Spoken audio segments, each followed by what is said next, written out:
Hello YouTube, this is Ben Yessel. This is gonna be kind of a more of an open-ended video, and it might go a few different directions.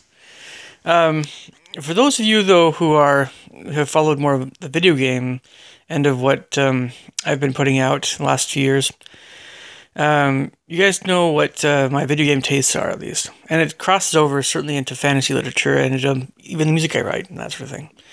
But in movies and things like that too. So, um, what? So that being said, um, you know, I sometimes think that if you could take something like a less difficult version of Legend of Kyrandia, a point-and-click adventure game that's very, very, very colorful and more relaxing, and combine it with a Dungeons and Dragons ish fantasy adventure. So I'm talking about more of the Baldur's Gate style of the Infinity Engine. Infinity Engine graphics, kind of a top down. What also is customizable. You can zoom in if you want to. So all the more recent updates to that kind of thing, including Divinity Original Sin and the Neverwinter Nights earlier and all that stuff. But if you could have some game incorporating the best elements of both those two types of games, it would be just so good. Why do puzzles have to just be a point and click adventure thing?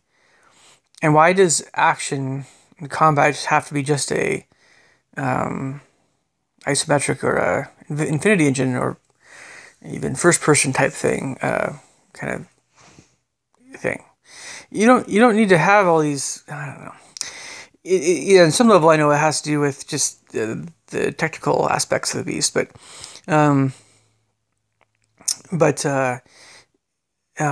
be honest, between the one or the other, I think the top down of the isometric or the Infinity Engine is the superior one for just enjoyment of a game over a point and click approach. I don't think it's really very enjoyable in general to try to look for things on a screen. Yes, if they're very colorful or if there's it can be enjoyable, but it's not quite as enjoyable again as something that's a bit more story. I don't know. It's just a bit more exciting.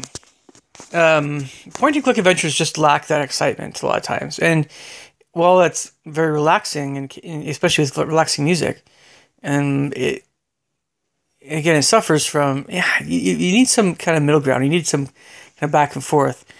I'm not just thinking about Legend of Kyrandia, but also say Discworld, and these are like earlier games. Discworld, like Legend of Kyrandia, had amazing graphics. All kinds of colors and just very vivid colors and vivid. I mean, like wow, vivid. Like golds and tans and oranges and purples and reds and blues and greens and purples and blacks.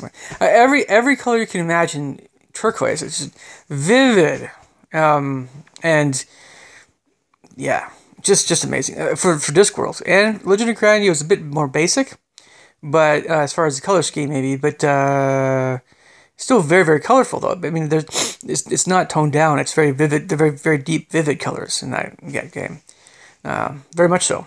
And yeah, I mean, but there's the thing that's missing in a lot of course, more action-oriented fantasy games is the atmosphere, right? The sense of an adventure, the peaceful times.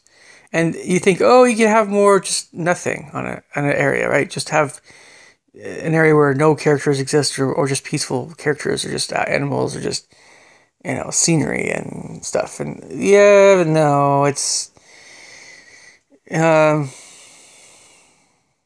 don't know, it's, I'm going to try to think here. I think it's an Elder Scrolls thing, somewhat. But other games as well to a certain extent. But it's just that, yeah. I mean, like if you can combine the best of both worlds there into good, really, really good fantasy games, that would be amazing for everyone. But if you guys have any thoughts on this, I really want to hear them. Comments below. Um, I might go for another walk here for a bit. It's still fairly light. It's getting a little darker. It's just that now we're in the fall, so everything is different now. But anyway, leave your thoughts and comments below. I'll catch you guys later. Thanks. Bye.